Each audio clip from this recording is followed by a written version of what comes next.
మనకి పార్లమెంట్ తెలుసు, అసెంబ్లీలు తెలుసు, రాజ్యసభ, లోక్సభ ఇవన్నీ తెలుసు. ఎందుకంటే మనం ఇక్కడ ఉంటాం కాబట్టి, తరచూ వింటాం కాబట్టి. కానీ కాన్సాస్ సెనేట్ అంటే మన వాళ్ళకి తెలియదు, ఎన్ఆర్ఐలకు బాగా తెలుసు.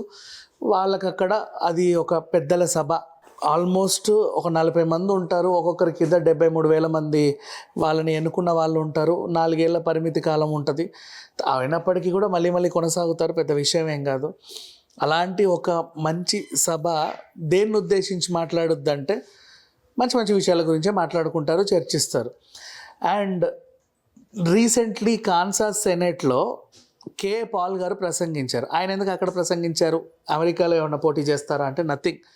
అక్కడ ఆయనని పిలిచిన హోదా ఏంటంటే గ్లోబల్ పీస్ అంబాసిడర్గా ఆయన ఉన్నాడని వీళ్ళందరూ ఆయన్ని పిలుచుకున్నారు. ఆయన కూడా అక్కడికి వెళ్ళి దేశం గురించి, ఆ దేశం గురించి, ఈ దేశం గురించి, శాంతి నెలకొల్పడానికి, యుద్ధాలని ఆపడానికి, ఎవరికి మీద ఎవరు కోపం పడాల్సిన అవసరం లేదు. అందరూ కూడా దేవుడు సృష్టించిన మనుషులే. మీలో మీకు ఈగోలు ఇవన్నీ అక్కర్లేదు. అన్ని దేశాలలోనూ మనుషులు ఉంటారు. ప్రతి మనిషికి కావాల్సిన కోరికలు అవే: తిండి, గుడ్డ, నీరు. దీనికోసం మీరు ఎక్స్ట్రాల కోసం వెంబర్లాడాల్సిన అవసరం లేదు. ఇంకొకటి దగ్గర ఉన్న సొత్తును దోచుకోవాల్సిన అవసరం కూడా లేదు.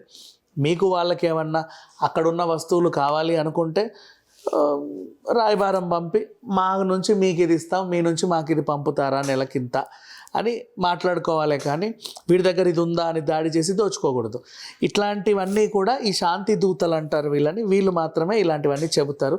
వీళ్ళు చెప్పకపోతే వాళ్ళకి తెలియదా అంటే అఫ్కోర్స్ అందరికీ తెలిసిన విషయం. మనిషి అన్న ప్రతి ఒక్కరికి తెలుసు ఇంకో మనిషిని చంపొద్దు, ఇంకొకరిని ఇబ్బంది పెట్టొద్దని. అయినా సరే ఏదో చిన్న ప్రలోభాలకు లోబడో, లేకపోతే ఆశించో, లేకపోతే ఇంకేంటో తెలీదు, కొన్నిసార్లు మనిషి మృగంలా ఆలోచించి ఇట్లాంటి పిచ్చి పిచ్చి పనులన్నీ చేస్తూ ఉంటారు. ఇలాంటి వాళ్ళని మార్చే క్రమంలో ఈ గ్లోబల్ పీస్ అంబాసిడర్లు పనిచేస్తారు. మరి ఇంత చేసిన పాల్ని మన దగ్గర ఎందుకు జోకర్గా చూశారు? మన దగ్గర కే పాల్ అలా నడుస్తూ వెళ్తే హిహిహి అంటారు ఆయన చూసి. ఆయన వీడియో ఒకటి బయటకు వస్తే హిహిహి అంటారు ఆయన్ని చూసి. ఎందుకు హిహిహి? కే పాల్ నార్మల్గా అడుగుతున్నా, దేనికని? అవసరం ఏముంది? ఆయన ఎప్పుడు కూడా ఎవరిని కూడా మా మతంలోకి చేరండి అనలా. ఎప్పుడు కూడా ఎవరిని కూడా అదేంటిది మ్యాజిక్లు చేయాల, ఏమీ చేయాల. జస్ట్ అదేంటిది యుద్ధాలు ఆపండి, శాంతియుతంగా ఉండండి అనే వెళ్ళాడు. ఇకపోతే మన దేశానికి చెందిన మనమ్మాయిని ఇంకో దేశం వాళ్ళు ఉరిదీస్తాము అని ఉరిశిక్ష ప్రకటించినా కూడా దేశమంతా వార్త చదివి ఊరుకుందే. కానీ మహామహులు ఎవరు కూడా దాని గురించి ముందడుగు వేళ. ఈయన ఆ దేశానికి వెళ్ళి అరే ఎందుకు, ఏదో రకంగా సంధి కుదుర్చొచ్చు కదా అని ఆ రెండు ఫ్యామిలీలను కలిసి కాంప్రమైజ్ అవ్వండి అని అడిగే ప్రయత్నం చేశాడు. వాళ్ళు కాంప్రమైజ్ అయ్యారా లేదా అనే తర్వాత సంగతి, కనీసం ప్రయత్నం చేశాడు.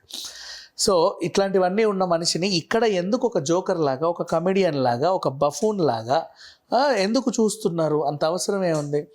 బికాజ్ తను అలా ఎందుకు చిత్రీకరించబడ్డాడంటే ఎప్పుడైతే వైఎస్ఆర్ గారు చనిపోయారో ఆ తర్వాత లోకల్ పార్టీలు పుట్టుకొచ్చాయో వాళ్ళకు ఒక భయం వేసింది. కే పాల్ అంటే చాలా ఫండ్స్ ఆకర్షించగలడు, బోల్డ్ అంత ఫండ్స్ తేయగలడు అని చెప్పేసి, అంత ఫండ్స్ తెచ్చి రాష్ట్రాన్నే కొనేస్తాడేమో అని భయపడి అతన్ని ఒక కమెడియన్లా చిత్రీకరించాడు. ఇతనికి ఫ్లైట్ లేదు, అది లేదు, ఇది లేదు, ఇతను అసలు మనిషి కాదు, ఇతను యుద్ధాలు ఆపడం ఏంటి, ఇతనికి పిచ్చెక్కింది, ఇతనికి వెర్రెక్కింది అని చెప్పి అదే పనిగా మీడియాలో ప్రచారం చేస్తూ రాస్తూ అతను ఇలా అని ఒక ముద్రేశారు. కానీ రీసెంట్ టైమ్స్లో, మధ్యలో ఆయన ఎన్నో మాట్లాడాడు, ఎవరు పట్టించుకోలేదు. కానీ రీసెంట్ టైమ్స్లో చూడండి ఆయన చేసే ఇవన్నీ కూడా ఇంకొకరికి ఇన్స్పిరేషనల్గా ఉన్నాయి.